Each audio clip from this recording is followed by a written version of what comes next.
मैं इस सम्मानित सदन में पश्चिम एशिया में चल रहे संघर्ष और इसकी वजह से भारत के सामने आई चुनौतियों पर बात रखने के लिए उपस्थित हुआ हूं। इस समय पश्चिमी एशिया की हालत चिंताजनक है। बीते 2-3 हफ्तों में जयशंकर जी ने और हरदीप पुरी जी ने इस विषय पर सदन को जरूरी जानकारी दी है। अब इस संकट को 3 सप्ताह से ज्यादा हो रहा है। इसका पूरे विश्व की अर्थव्यवस्था पर, लोगों के जीवन पर बहुत ही विपरीत असर हो रहा है। इसलिए पूरी दुनिया इस संकट के जल्द से जल्द समाधान के लिए सभी पक्षों से आग्रह भी कर रही है। अध्यक्ष महोदय, भारत के सामने भी इस युद्ध ने अप्रत्याशित चुनौतियां खड़ी कर दी हैं। ये चुनौतियां आर्थिक भी हैं, नेशनल सिक्योरिटी से जुड़ी भी हैं और मानवीय भी हैं। युद्धरत और युद्ध से प्रभावित देशों के साथ भारत के व्यापक व्यापारिक रिश्ते हैं।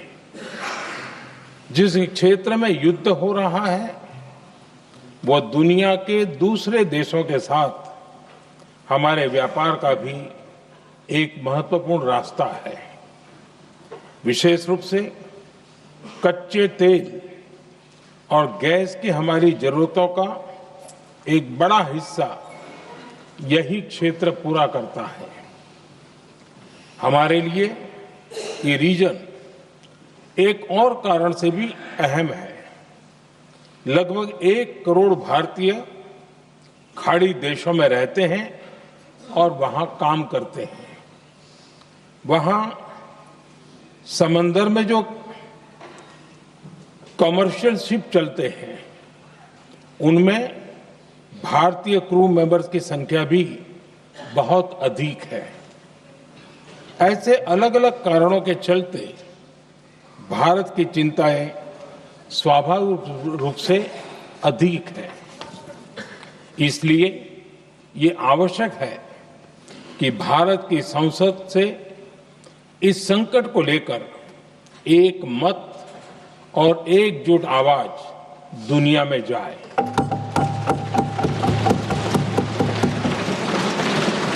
अध्यक्ष जी, जब से ये युद्ध शुरू हुआ है तब से ही प्रभावित देशों में हर भारतीय को जरूरी मदद दी जा रही है। मैंने खुद पश्चिम एशिया के ज्यादातर देशों के राष्ट्राध्यक्षों के साथ 2 राउंड फोन पर बात की है। सभी ने भारतीयों की सुरक्षा का पूरा आश्वासन दिया है। दुर्भाग्य से इस दौरान कुछ लोगों की दुखद मृत्यु हुई है और कुछ घायल हुए हैं। ऐसे मुश्किल हालात में परिवारजनों को आवश्यक मदद दी जा रही है। जो घायल है उनका बेहतर इलाज सुनिश्चित कराया जा रहा है। अध्यक्ष जी, प्रभावित देशों में हमारे जितने भी मिशन हैं वो निरंतर भारतीयों की मदद करने में जुटे हैं। वहां काम करने वाले भारतीय हो या फिर जो टूरिस्ट वहां गए हैं, सभी को हर संभव मदद दी जा रही है। हमारे मिशन नियमित रूप से एडवाइजरी जारी कर रहे हैं। यहां भारत में और अन्य प्रभावित देशों में 24/7 कंट्रोल रूम और आपातकालीन हेल्पलाइन स्थापित की गई है। इनके माध्यम से सभी प्रभावितों को त्वरित जानकारी दी जा रही है।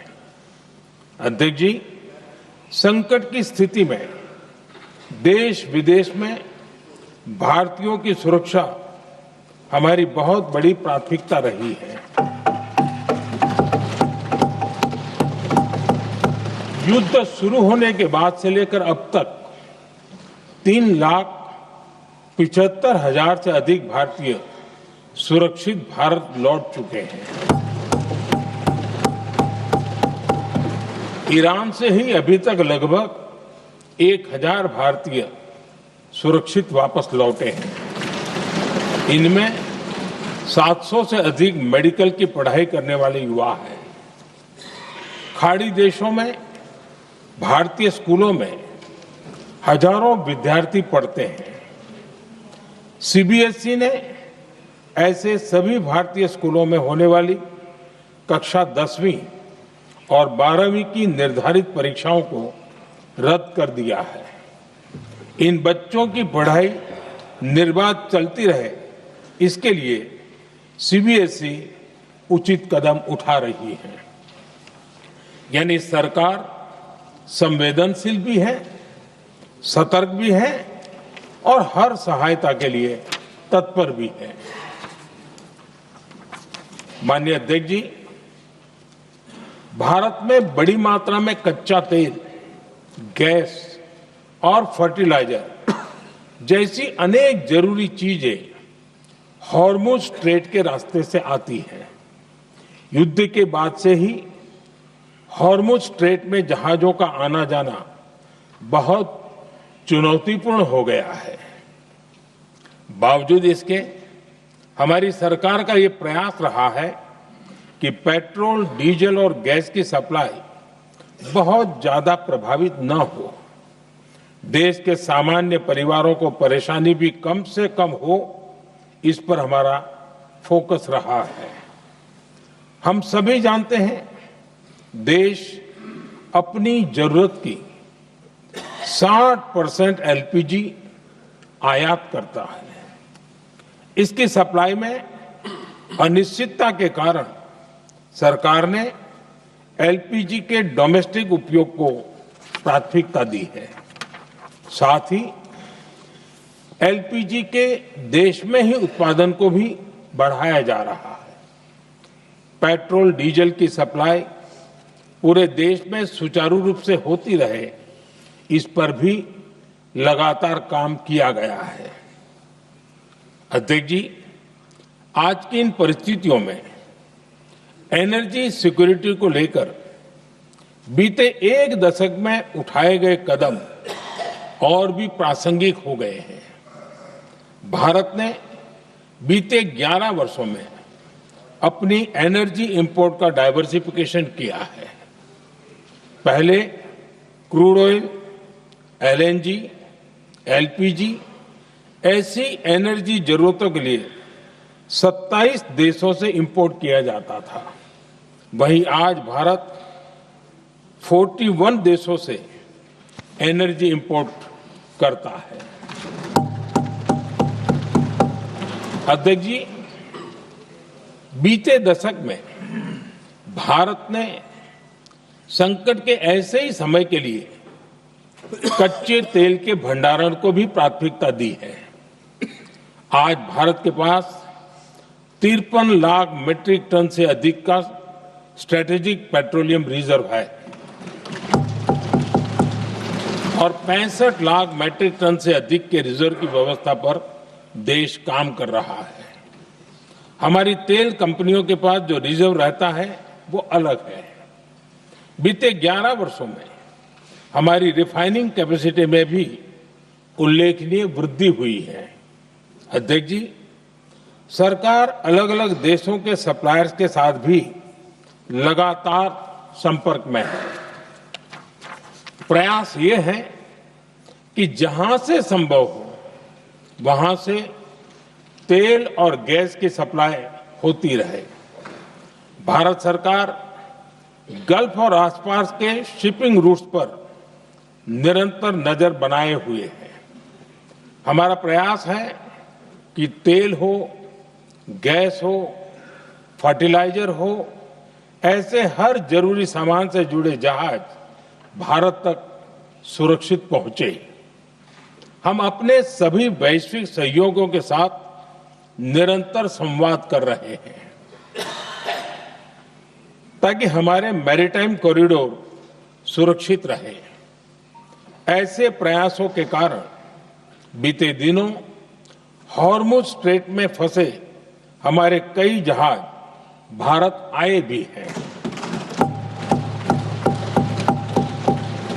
अध्यक्ष जी, संकट के इस समय में देश की एक और तैयारी भी बहुत काम आ रही है।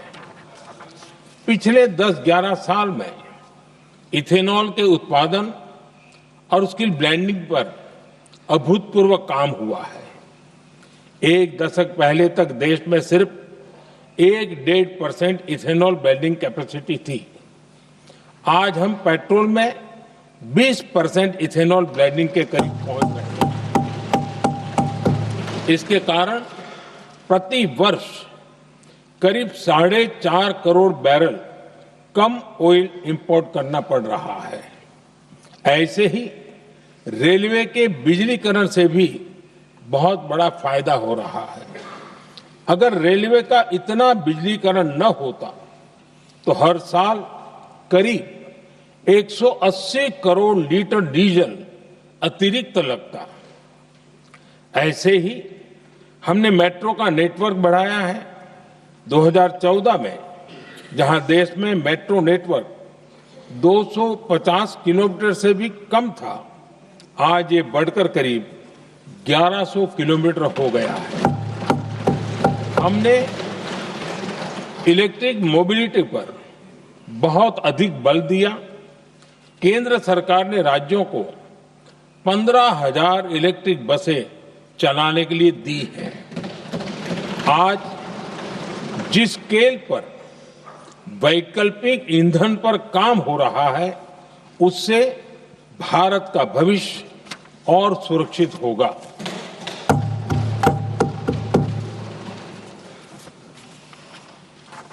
आदरणीय अध्यक्ष जी, हम जानते हैं कि एनर्जी आज इकोनॉमी की रीढ़ है और ग्लोबल एनर्जी नीड्स को पूरा करने वाला एक बड़ा सोर्स वेस्ट एशिया है। स्वाभाविक है कि दुनिया भर की अर्थव्यवस्था वर्तमान संकट से प्रभावित हो रही है और भारत पर इसका कम से कम दुष्प्रभाव हो, इसके लिए निरंतर प्रयास किए जा रहे हैं। सरकार इसके शॉर्ट टर्म, मीडियम टर्म और लॉन्ग टर्म ऐसे हर असर के लिए एक रणनीति के साथ काम कर रही है। आज भारत की इकोनॉमी के फंडामेंटल्स मजबूत है। इससे भी देश को बहुत मदद मिली है। हम हर सेक्टर के स्टेक होल्डर्स के साथ चर्चा कर रहे हैं। जहां भी जरूरत है उस सेक्टर को आवश्यक सपोर्ट दिया जा रहा है। भारत सरकार ने एक इंटर मिनिस्ट्रियल ग्रुप भी बनाया है। ये ग्रुप हर रोज मिलता है और हमारे इंपोर्ट एक्सपोर्ट में आने वाली हर दिक्कत का आकलन करता है और ये ग्रुप आवश्यक समाधान पर भी निरंतर काम करता है।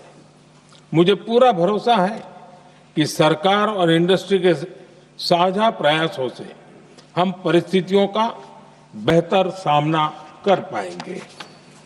माननीय अध्यक्ष जी, एक बड़ा सवाल ये है कि युद्ध का खेती पर क्या प्रभाव होगा। देश के किसानों ने हमारे अन्न के भंडार भर रखे हैं, इसलिए भारत के पास पर्याप्त खाद्यान्न है। हमारा ये भी प्रयास है कि खरीफ सीजन की ठीक से बुआई हो सके।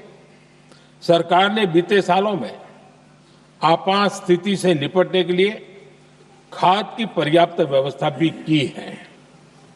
अतीत में भी हमारी सरकार ने दुनिया के संकटों का बोझ किसानों पर नहीं पड़ने दिया था। कोरोना और उस समय के युद्धों के दौरान उस समय भी ग्लोबल सप्लाई चेन में डिस्टरप्शन आ गई थी। दुनिया के बाजार में यूरिया की एक बोरी 3,000 रुपये तक पहुंच गई।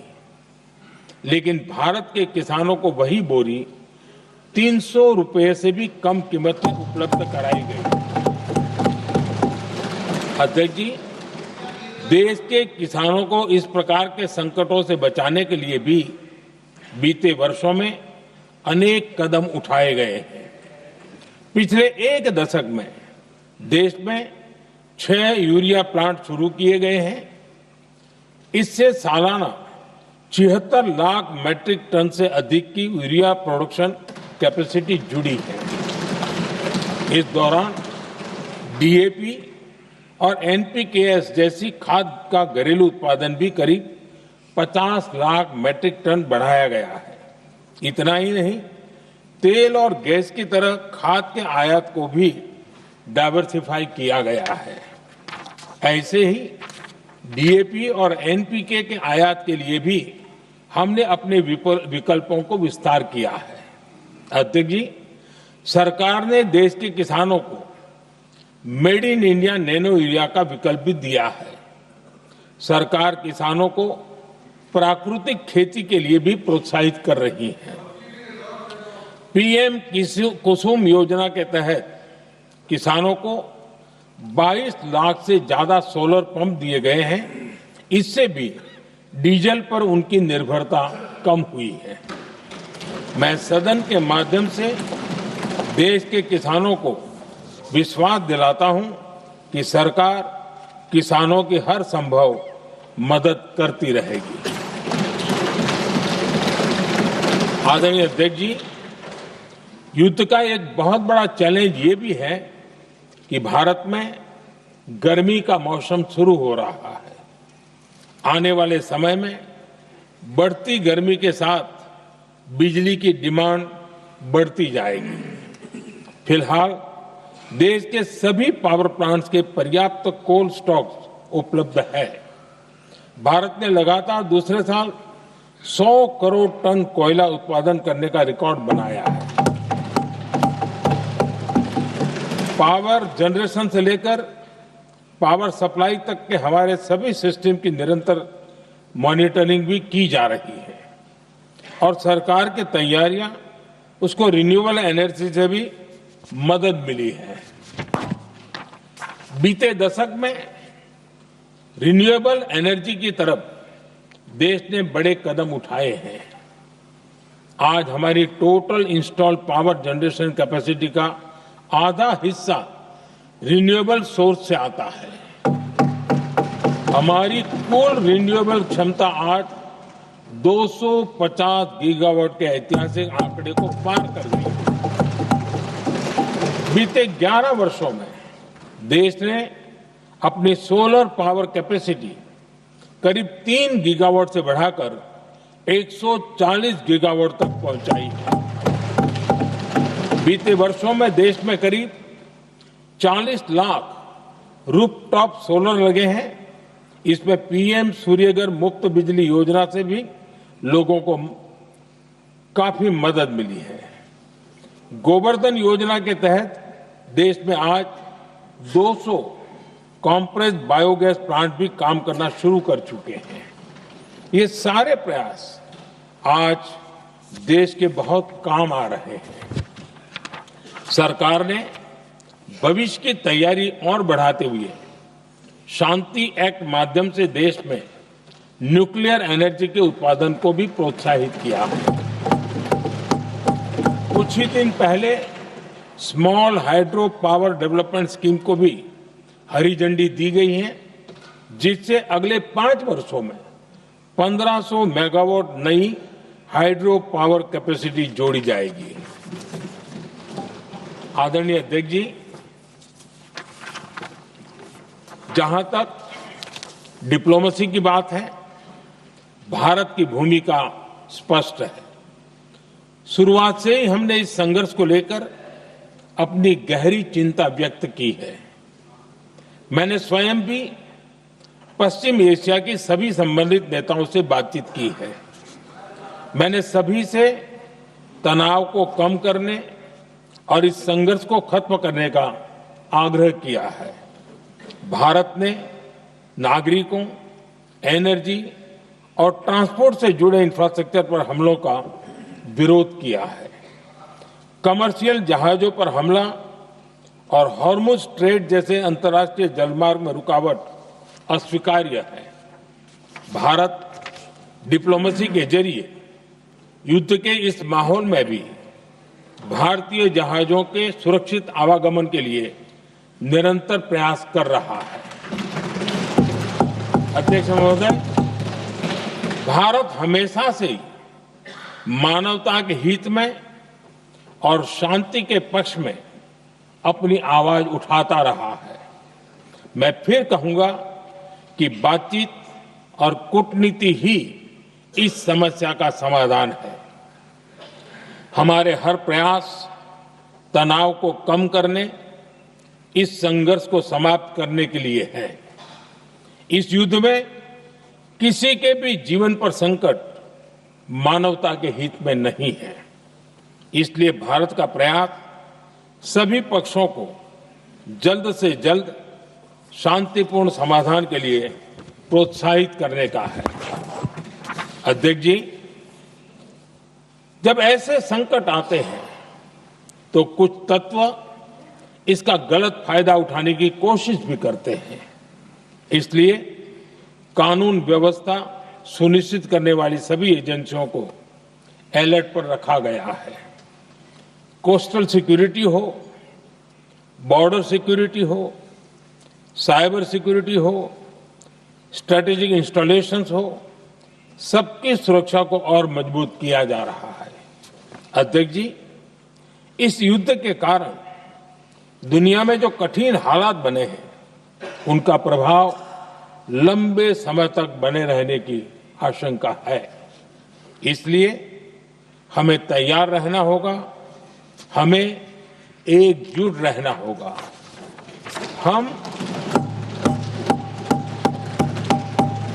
हम कोरोना के समय भी एकजुटता से ऐसी चुनौतियों का सामना कर चुके हैं।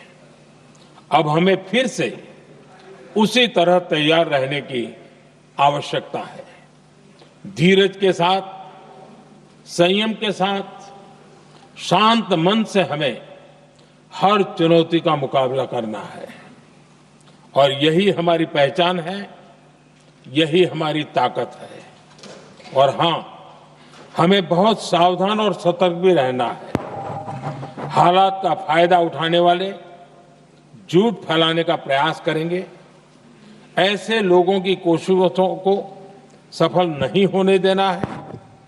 मैं देश की सभी राज्य सरकारों से भी इस सदन के माध्यम से आग्रह करूंगा, ऐसे समय में कालाबाजारी करने वाले, जमाखोरी करने वाले एक्टिव हो जाते हैं। इसके लिए कड़ी मॉनिटरिंग जरूरी है। जहां से भी ऐसी शिकायतें आती हैं, वहां त्वरित कार्रवाई होनी चाहिए। देश की हर सरकार और देश का हर नागरिक जब मिलकर चलेंगे तो हम हर चुनौती को चुनौती दे सकते हैं। इसी आग्रह के साथ मैं अपना वक्तव्य समाप्त करता हूं। बहुत बहुत धन्यवाद। माननीय सदस्यगण,